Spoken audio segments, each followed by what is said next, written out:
We had a good workout yesterday.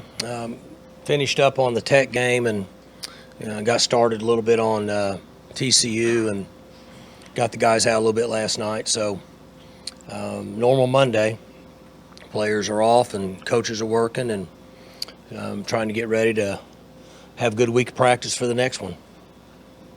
Coach, I'm just curious, going into TCU,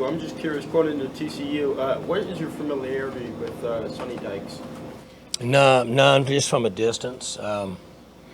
Obviously, I've watched him a little bit from a distance, but haven't really crossed paths with him much in recruiting or such. But he's done well. They're playing really good now, and obviously did a good job at SMU. But don't know a lot about him personally.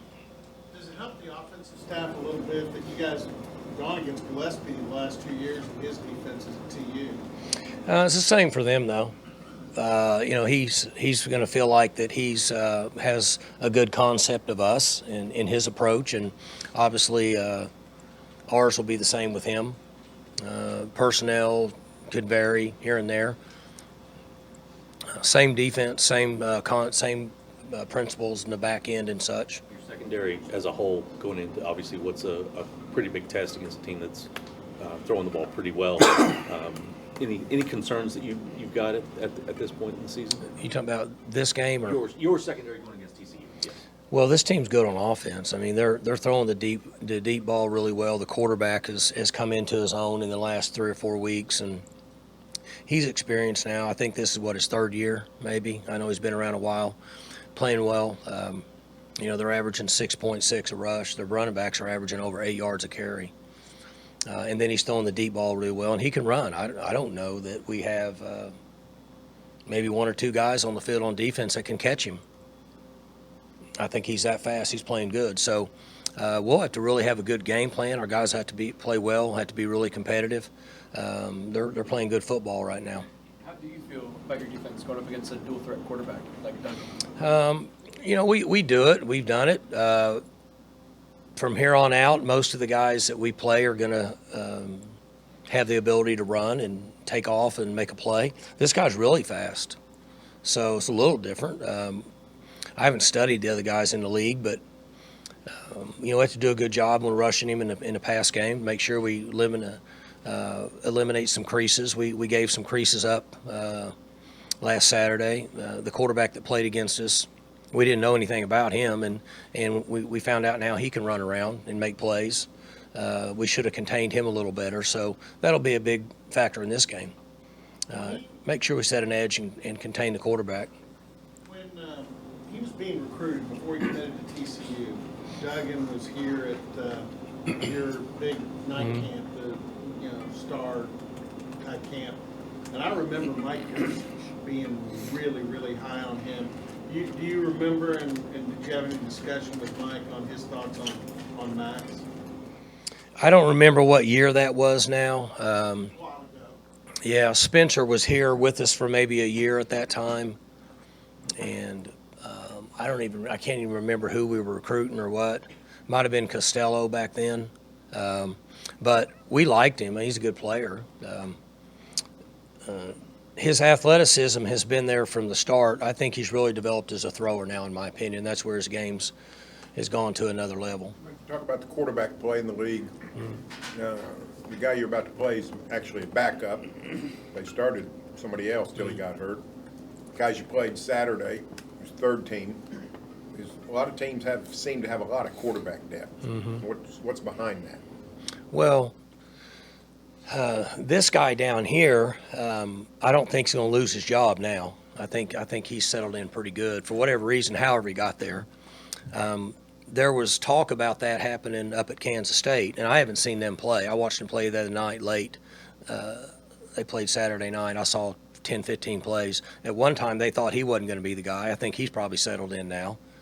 And then I'm going to guess that the guy that we just played is probably settled in, that they'll probably play him because I think the guy that was playing ahead of him was healthy. They just chose to make a change going into this game.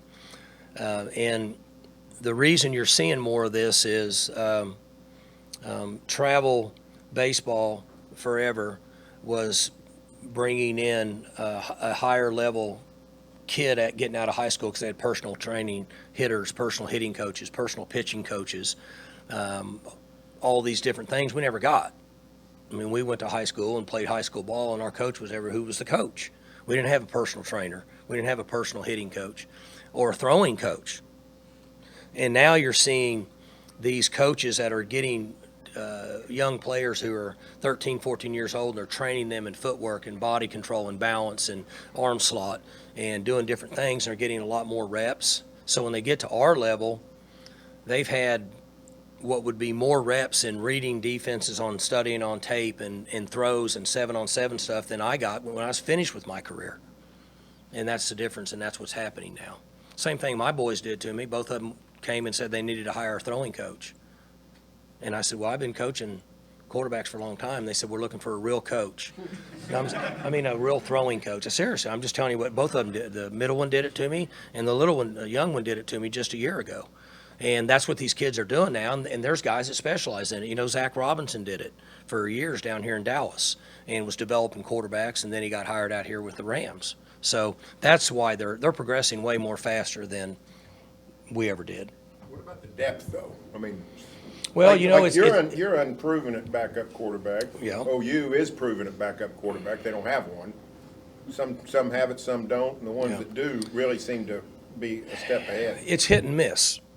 And knock on wood, we've been pretty effective here over the last 15 years when we've had to get to our second quarterback and our third. We've played years where a third-team quarterback's been in, and we could still function. And there's a mixed opinion in coaches and their approaches and how they want to handle that particular situation. Mine has always been a little different than other coaches, but that's just the way I want to do it. And with backup quarterbacks, I see it differently than maybe other teams do or other coaches do. But there's a different of opinion that goes around in how people feel about backup quarterbacks. When you have a kid like Duggan who can run, how much of it is on the defensive line to contain, and how much of it is on the linebackers to kind of spot? Both. Everybody's got a responsibility, and so we got to rush the quarterback, but you also have to be aware of who is the quarterback.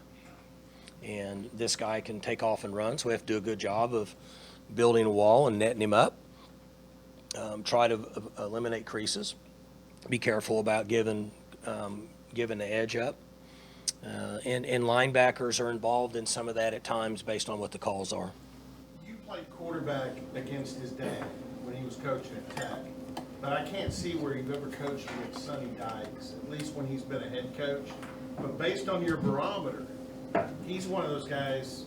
He was successful at La Tech. He was successful at Cal, SMU. Now he's at TCU. Mm-hmm. Your thoughts on Sonny Dykes?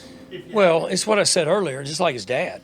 He had tremendous success out there and was good at what he did. I coached against him when I was at Baylor, and they whacked us. And they were good at what they did, and so I mean, outside looking in, he's got some of those, I'm guessing some of those principles or whatever. He's been good and had success everywhere he's been. For more information, you can visit tulsaworld.com.